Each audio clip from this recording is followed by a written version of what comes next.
Wilujeng siang teman-teman sahabat yang ada di kota Sukabumi dan sekitarnya. Saya saat ini sedang ada di sebuah saung atau gubuk ya, di Santiong di belakang SD Situ Gede. Banyak ayam tuh ya. Dan ini terletak di sebuah tempat fasilitas publik, yaitu Artesis Santiong, di mana Artesis ini mampu mendistribusikan cainya ke bumi-bumi penduduk di Santiong ini. Kebetulan dikelola oleh teman saya WIP, Pak Yes dan Pak Tatang ya, di Santiong. Sambil menunggu WIP yang masih bobot cantik ya, yang masih bobo siang, bobo cantik, saya akan mengupas sedikit tentang hal yang saat ini memang menjadi narasi keagamaan yang kadang-kadang memang sulit dicerna oleh akal sehat ya. Ketika ada salah satu suku bangsa atau kelompok yang mengatasnamakan Tuhan dan mereka mengklaim sebagai bangsa pilihan Tuhan. Mungkin tidak usah saya sebutkan bangsa apa itu, teman-teman juga sudah pada mafhum atau pada paham ya, siapa suku bangsa yang mengatasnamakan Tuhan dengan mengklaim bahwa bangsa itu pilihan Tuhan. Nah, ini mungkin satu narasi keagamaan yang perlu bukan diluruskan ya, tetapi kita perlu menyadari bahwa kemahakuasaan Tuhan itu, kemahakuasaan Allah, atau kalau dalam sifat Allah Makundrot ya, kekuasaan dan kemahakuasaan Allah itu tidak dibatasi oleh nalar kita ya, apalagi dibatasi hanya oleh klaim sepihak. Ya kalau kita membatasi kemahakuasaan termasuk kemahaasihan ya, kemahapengasihan, kemudian kemaharahman dan rohimnya itu dibatasi oleh klaim, itu sebagai makhluk kita sudah memosisikan diri kita sebagai makhluk yang angkuh ya. Jadi sekali lagi saya ingatkan, untuk masuk ke ranah seperti ini, kita posisikan dulu bahwa kita ini lemah, ya. La haula wala quwata, tanpa kekuatan. Kemudian Allah, ya, Tuhan yang Maha Kuasa itu kekuasaannya tanpa batas, tidak terbatas. Jadi jangan dibatasi oleh pikiran sempit kita jika Tuhan itu hanya memilih satu kelompok untuk dikasihi. Itu mesti diingat ya. Bahkan sejak jauh-jauh hari ya, sebetulnya konsep kemahakuasaan Allah itu lebih hebat dibandingkan dengan makhluk ini sudah diakui ya. Bahkan saya pernah membaca salah satu kajian filsafat William Ockham ya. Di situ ada pembahasan tentang potensia Dei absoluta dengan potensia Dei ordinata ya. Ya kita mesti memahami dulu itu sebelum kita masuk ke ranah apakah kita menyetujui ada bangsa pilihan Tuhan ya. Jadi saya mengatakan bahwa jangan sampai kita sebagai makhluk itu membatasi kekuasaan Tuhan dengan pikiran kita yang dangkal ya. Bahkan kita selalu membahas Tuhan itu dengan pikiran yang sempit, dangkal, seolah-olah itu paling benar ya. Sementara kita saat itu sedang membatasi kekuasaan Allah ya. Kalau kekuasaan Allah itu kan nanti akan bersinggungan dengan kehendaknya. Lamun bahasa kasar nama kan kumaha aing we kan gitunya. Jadi ada kelompok yang memang sengaja membatasi kekuasaan Tuhan, bahkan Tuhan itu ditempatkan sebagai Tuhan yang hanya disembah oleh kaumnya saja. Jadi tidak layak disembah oleh manusia yang lain kan. Sementara kemahakuasaan Allah ini telah membuat manusia ini berbagai macam suku, berbagai macam pemikiran ya, bahkan berbagai macam bentuk. Begitu ya, dalam satu suku pun beda-beda kahayang ya. Dalam satu pun beda-beda, dalam satu suku saja beda-beda keinginan, kemudian beda-beda jenis kelamin ya. Dan beda dalam segala hal, begitu. Nah, jadi sekali lagi saya tegaskan sebelum kita masuk ke perbincangan yang cukup pelik ya, sebetulnya tidak terlalu pelik kalau kita sudah memahami bahwa kemahakuasaan Allah itu tidak bisa dibatasi oleh apapun, bahkan sekadar oleh suku ya, etnis. Apalagi kalau kita sebagai penganut Islam yang jelas ya, atau yang kuat, itu di dalam salah satu surat ya, Anas, itu kan sudah jelas ilahinas. Ada kata ilahinas ya, bahwa Allah itu Tuhannya manusia atau Tuhan semesta alam, bukan hanya dibatasi oleh etnis atau satu kelompok saja. Nah, jadi ketika ada klaim ada satu suku bangsa yang menganggap bahwa dia itu bangsa pilihan Tuhan, maka apa posisi atau peran suku-suku lain ya, bangsa-bangsa lain yang ada di dunia ini ketika tidak dipilih oleh Tuhan? Nah, begitu ya. Oke lah, kita misalnya mengatakan bahwa itu hanya sebuah metafor atau sebuah perumpamaan. Ya, yang namanya perumpamaan tidak berlaku untuk satu suku bangsa ya. Tidak berlaku hanya untuk satu suku bangsa, dan di dalam satu suku bangsa itu pun tentu seperti misalnya suku Sunda ya, tidak semuanya soleh, tidak semuanya jahat kan. Aya nu baik, aya nu jahat gitu. Jadi tidak bisa ya kita mengklaim misalnya bahwa Allah itu, Gusti Allah hanya mengasihi atau hanya memilih suku Sunda saja misalnya. Atau kalau di dalam kajian kita saat ini kan suku bangsa Israel ya, ya itu tidak begitu ya. Karena kita mesti memposisikan juga suku bangsa lain yang notabene ketika kita bertuhan bahwa keberadaan manusia lain itu memang diciptakan oleh Allah juga ya. Jadi kalau misalnya hanya memilih satu suku bangsa sebagai bangsa pilihan dan dimanjakan, maka di situ kekuasaan Allah itu sudah dibatasi oleh kita ya. Nah, klaim semacam ini sudah sekian ribu tahun, bahkan mungkin sudah hampir 3.000 tahun diyakini itu oleh umat manusia ya, seolah-olah di dunia ini ada bangsa pilihan Tuhan ya. Padahal tidak demikian ya teman-teman, bahwa oleh Islam itu sudah jelas bahwa kemahakasihan ya, Rahman dan Rahim Allah itu tak terbatas, bahkan tidak bisa dibatasi oleh pikiran sempit kita tentang kemahakuasaannya. Apalagi ya, yang namanya maha kuasa makan bebas mau apapun ya, toh yang maha kuasa. Sementara kita sebagai makhluk kemudian membatasi dan mengklaim bahwa Tuhan itu hanya memilih satu suku bangsa untuk dijadikan anak-anak kesayangannya. Nah, itu satu klaim yang dapat mengaburkan nilai-nilai kemanusiaan ya.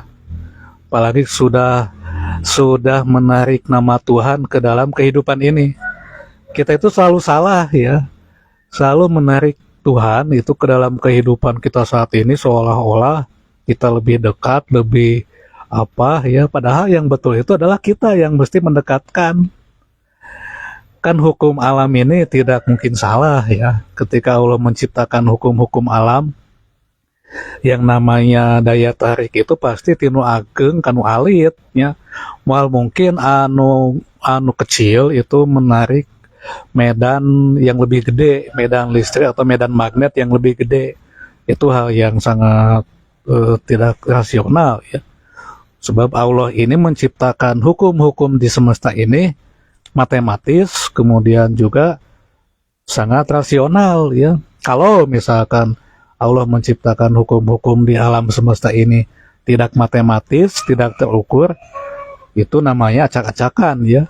Sangat mustahil bagi Allah yang Maha Kuasa membuat satu tatanan dengan sangat acak-acakan.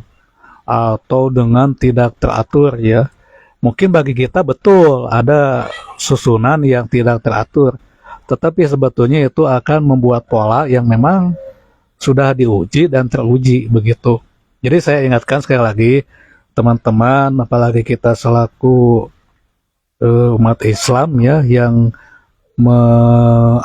lebih meyakini tentang kemahakuasaan Allah, jangan sampai kita terjebak bahwa Allah itu pilih kasih sehingga lebih memuliakan satu kaum. Dalam hal ini saya sedang memperbincangkan Bani Israel ya, karena ada klaim sepihak bahwa kami adalah umat pilihan Tuhan katanya. Ya tidak begitulah ya. Bahkan kalau kita mengkaji lebih mendalam, jangan jauh-jauh tentang kitab suci umat lain lah. Kitab suci Al-Quran saja lebih banyak menyitir tentang kata-kata atau pilihan kata atau diksi yang tepat. Hayam tuh.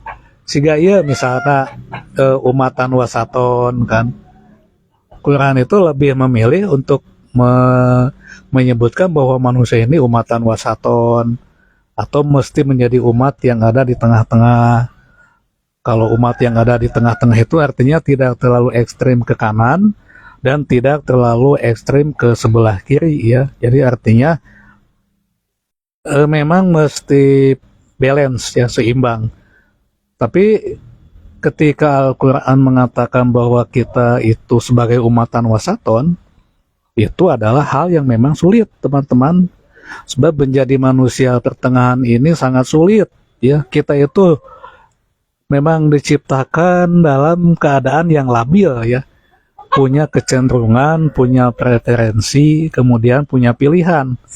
Nah untuk menjadi umatan wasaton ini sangat sulit, meskipun ya gampang ngomong mainnya kita teh kudu jadi umat wasatiyah. Nyatanya kita selalu berpihak ya ke satu hal. Begitu ya teman-teman ya. Jadi sekali lagi jangan kita memiliki anggapan ketika Al-Quran itu mengatakan satu hal dan nampaknya sangat mudah, itu kita anggap hal yang mudah, padahal sangat sulit. Untuk menjadi umatan wasaton saja kita sangat sulit teman-teman. Satu hal yang membuat kita sulit itu salah satunya sudah saya katakan tadi, bahwa kita ini diberikan kecenderungan untuk memilih. Satu waktu kita lebih cenderung misalkan ke si Anu, tapi satu waktu kita bisa menjadi yang paling antipati ya. Nah makanya dalam kehidupan ini, kalau di dalam prinsip kaum Stoa atau Stoik ya, Stoicism itu tidak disarankan untuk memiliki kecenderungan yang berlebihan. Artinya bahwa ada sesuatu yang bisa kita kendalikan dan ada sesuatu yang memang sama sekali tidak bisa kita kendalikan. Misalnya tentang hobi manusia ya, ataupun kecenderungan orang lain, kita tidak bisa mengendalikan ya, bahwa si Anu itu mesti sama dengan kita. Yang bisa kita kendalikan adalah pikiran kita teman-teman. Itu di dalam mazhab Stoik atau Stoa ya, filosofi teras begitu ya. Itu yang dikemukakan salah satunya oleh Marcus Aurelius ya, Seneca dan lain-lainnya lah. Nah jadi teman-teman, untuk mengkaji apakah Allah itu berpihak kepada satu suku bangsa dan menjadikannya sebagai bangsa pilihan, pertama kita mesti meyakini bahwa kemahakuasaan Allah tidak bisa dibatasi oleh pikiran kita, tidak dibatasi oleh klaim ya. Jangankan pikiran kita ya, klaim saja tidak bisa membatasi kemahakuasaan Allah ya. Ya Allah itu maha kuasa. Kalau kita mengatakan mukhalafatul lil hawadisi, Allah itu beda dengan makhluk, ya kita memang tidak bisa apa-apa ya. Begitu, apalagi hanya mengklaim bahwa saya sebagai bangsa pilihan Tuhan misalnya. Itu narasi keagamaan yang perlu kita sikapi memang dengan santai juga ya. Jadi artinya itu anggap saja angin lalu lah ya, angin lalu. Dan saya sejak dulu ya tidak pernah memandang bahwa itu dalil mutlak ya. Ketika misalnya Al-Quran mengatakan ada satu dalil, banyak ya dalil tentang ini. Ketika mengatakan bahwa kalian, ya umat Yahudi, mohon maaf saya sebutkan, umat Yahudi itu bukan diunggulkan, diutamakan ya, lebih diutamakan bukan atas bangsa lain, itu dalilnya ya, tetapi di alam ini.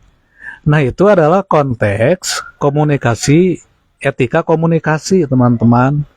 Jadi saya seperti beginilah, ketika saya melihat ada satu siswa berprestasi, kemudian saya mengatakan, kamu memang hebat.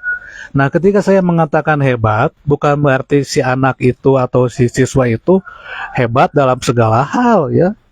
Bukan berarti anak itu hebat atau unggul di atas siswa-siswa yang lainnya. Bukan begitu ya. Tetapi itu adalah sebagai bentuk etika komunikasi atau pujian saya kepada siswa dan kepada orang tua siswa. Jadi tidak bisa ucapan saya menyebutkan bahwa Anda itu memang hebat kepada siswa, lantas diklaim bahwa siswa tersebut sebagai siswa yang paling unggul, yang paling hebat di atas siswa yang lainnya. Itu adalah bentuk etika komunikasi saya sebagai tenaga pendidik kepada siswa yang berprestasi, kan begitu. Kan saya tidak mungkin lah ketika ada siswa dengan nilai rata-rata 99 misalnya, kemudian saya anggap, wah Anda mah pasti begini, pasti nyontek, pasti ini itu. Tidak bisa begitu kan. Etika komunikasi itu mesti dijaga. Nah, sama halnya apa yang dilakukan oleh Rasulullah ketika di Madinah. Ketika memuji salah satu hal yang yang telah diberikan oleh Allah yang Maha Kuasa kepada bangsa-bangsa Yahudi itu dengan ungkapan bahwa Allah telah mengutamakan kalian di alam ini. Bukan atas bangsa lainnya, bukan ya. Tapi dalam terjemahan itu ada atas bangsa lainnya ya. Saya juga agak canggung itu, agak rancu ya ketika menerjemahkan kitab suci dengan pandangan yang cenderung eksklusif, inklusif ya, eksklusif betul ya, yang cenderung eksklusif, seolah-olah ada yang lebih eksklusif dibandingkan bangsa lain. Nah, kita jangan begitu ya teman-teman. Saya kepada suku Yahudi pun tidak memandang semua jahat ya. Itu kebetulan saja Zionis kan. Kemudian kalau suku Yahudi saya pandang semuanya jahat, saya generalisasi semua bangsa Yahudi itu pada munafik ya, pada jahat, tukang membuat kericuhan di muka bumi, saya sudah berlaku tidak adil kan.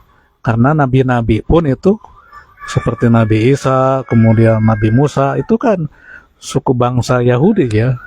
Dan saya tidak mungkin mengatakan bahwa Musa ataupun nabi-nabi yang lainnya sebagai manusia-manusia yang jahat dan disamakan dengan Zionis. Nah, teman-teman, sekali lagi, jadi dalam kamus kehidupan ini kita tidak boleh mengklaim secara eksklusif sebagai bangsa yang terpilih. Tidak ada itu yang begitu ya. Tidak ada, apalagi dalam hidup ini memiliki dinamika perubahan, kemudian selalu menempatkan justru manusia-manusia yang ya sebetulnya yang beruntung ya di dunia ini, yang hoki sebetulnya nama. Faktor hoki ini juga menjadi penentu ya teman-teman. Kalau kita lihat kehidupan kita saat ini, adalah orang yang betul-betul misalnya berusaha mati-matian tetapi biasa-biasa saja, sementara ada orang yang ongkang-ongkang tetapi kita lihat kehidupannya cukup mapan. Nah, ini ada juga yang disebut dengan hoki atau kebetulan atau keberuntungan lah, bukan kebetulan, keberuntungan ya, atau laki begitu teman-teman. Jadi sekali lagi saya ingatkan ya, kita jangan terjebak oleh pandangan yang tidak tepat tentang Allah. Jangan sampai kita memasukkan Tuhan itu ke dalam keterbatasan, sementara Allah itu sangat tidak terbatas. Itu saja dulu ya, supaya kita tidak jatuh ke dalam klaim yang tidak tepat gitu. Kalau kita membuat klaim atau klaim yang tidak tepat, biasanya itu akan menihilkan rasa kemanusiaan kita. Sampai pada akhirnya ketika kita punya anggapan bahwa kita lah sebagai bangsa yang dipilih oleh Allah di alam ini, kita akan memandang manusia lain atau suku lain atau ras lain sebagai bangsa-bangsa rendahan. Atau kalau di dalam prinsip evolusi yang ditafsirkan oleh fasisme itu ya seperti yang dikatakan oleh kelompok Nazi atau fasis Jerman, bahwa manusia lain itu ada di tingkat evolusi masih rendah gitu, sementara ras Arya itu ada di posisi yang lebih tinggi. Nah, yang kita takutkan itu ketika kita mengklaim bahwa kita sebagai bangsa pilihan Tuhan, kita menganggap sebagai manusia yang paling mulia atas bangsa-bangsa lainnya, kita akan jatuh ke dalam sikap fasis atau sikap rasis juga ya, sampai menganggap bahwa bangsa lain itu ada di ras yang paling rendah, kemudian belum mencapai tahap evolusi atau masih dalam proses evolusi, dan disamakan dengan ayam, kita nanti disamakan dengan monyet ya, munding, sapi. Jadi ketika dibinasakan pun itu akan dianggap biasa karena kita disamakan dengan binatang. Nah, itu yang tidak kita inginkan ya. Allah menciptakan alam ini bukan tanpa maksud dan tujuan, teman-teman ya. Bukan tanpa maksud dan tujuan adanya posisi Indonesia secara geografis di dua benua pun bukan tanpa maksud dan tujuan, karena kita lihat saja ini tuh banyak pepohonan, kemudian tetangkalan ya. Itu kan salah satu keunggulan kita itu begini ya. Bukan karena kita dipilih oleh Tuhan sebagai bangsa pilihan. Nah, kalau kita konsepnya lebih jauh lagi ke Hinduisme misalkan, itu lebih rumit lah, bahwa kita itu di dunia memang sekali sewang ya, dan kita mengikuti yang disebut dengan kalpa ataupun siklus kehidupan ya. Itu di dalam Hinduisme begitu. Bahkan sebelum penyebaran Islam, mungkin konsep-konsep semacam reinkarnasi itu sudah dipegang teguh ya oleh masyarakat Nusantara. Karena filsafat timur itu memang begitu ya, beda dengan filsafat barat lah. Apalagi kita bandingkan dengan agama Smith ya. Itu akan sangat jauh berbeda sekali. Jadi teman-teman, saya ingatkan sekali lagi, bukannya saya sok tahu. Sebagai manusia kita memang mesti memiliki pikiran yang jernih, jangan sampai kita jatuh ke dalam sikap tadi ya, rasialis, kemudian menganggap bahwa ada satu kelompok atau satu suku bangsa yang dipilih oleh Tuhan dan ditempatkan sebagai bangsa pilihan Tuhan. Itu tidak ada di dalam kehidupan kita saat ini.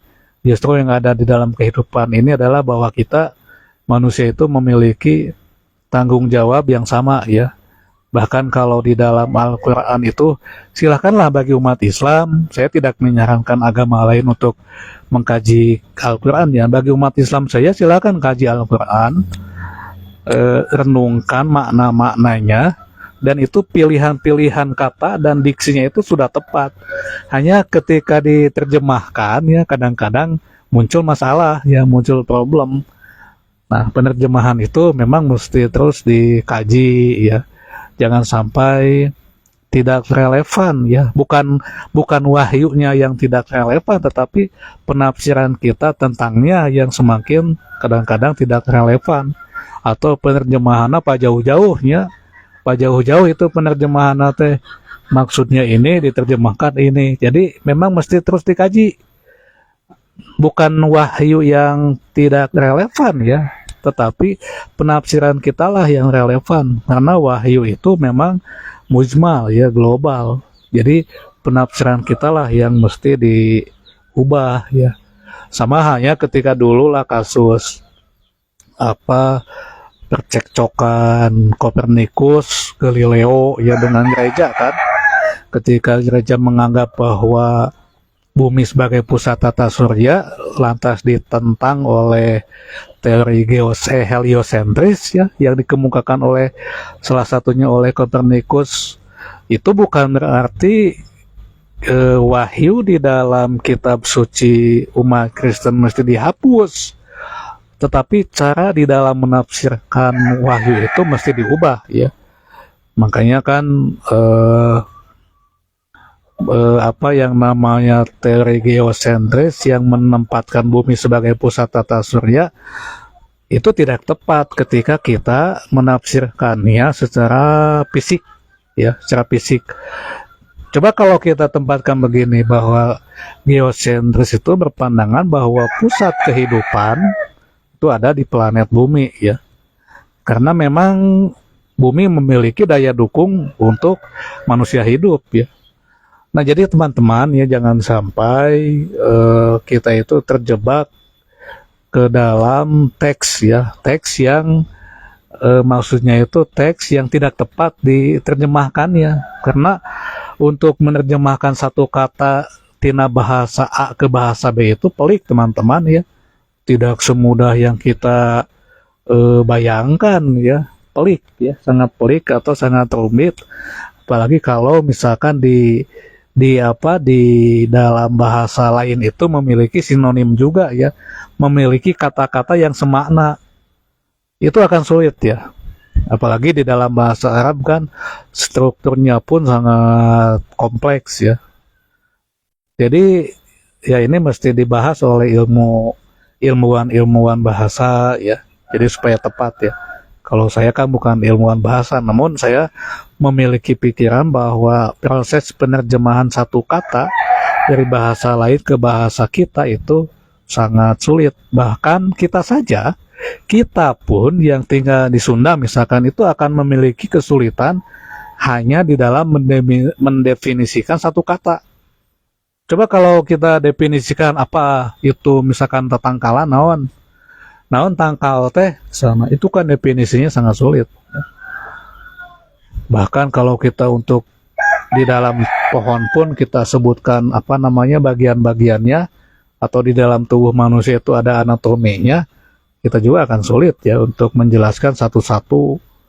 Nah, jadi teman-teman jangan menganggap sepele bahasa ya, jangan menganggap sepele tata bahasa. Jadi memang ketika misalkan salah di persepsi itu akan menjadi malapetaka ya. Saya ambil contoh lah ketidakefektifan di dalam penyampaian kalimat saja. Misalkan ketika saya mengatakan saya makan pisang misalkan, itu kan jelas ya bahwa saya sedang makan pisang atau dalam bahasa Sunda menuju ngamam cau ya. Tetapi ketika kita tidak jelas ataupun ada yang dihilangkan satu, misalkan saya pisang, kan itu jadi aneh ya, masa saya pisang? Saya itu kan manusia. Tuh ayah ayam tuh teman-teman. Nah begitu, jadi saya saat ini sedang membahas masalah ini ditonton oleh ayah. Mohon maaf jika ada kesalahan, karena ini semata-mata hanya kebodohan saya ya. Tapi kalau ada hal yang manfaatnya, ayo kita sama-sama menghadapi kehidupan ini dengan damai, dengan tenang ya. Kemudian dengan tidak saling mengklaim bahwa saya sebagai manusia yang paling benar ya. Tidak saling mengklaim bahwa saya sebagai suku bangsa yang dipilih oleh Allah, oleh Tuhan ya. Jangan begitu ya. Kita itu sama-sama manusia lah, makan nasi ya. Kalau di Sunda mungkin di Eropa makanan naon misalkan, tapi kita manusia, ketika dicubit sakit ya, ketika dicubit sakit, ketika dipukul pun sakit ya, kita manusia. Kecuali kalau kita memang sudah menjadi Superman begitu. Nuhun kana waktos tak, mudah-mudahan aya manfaat tak.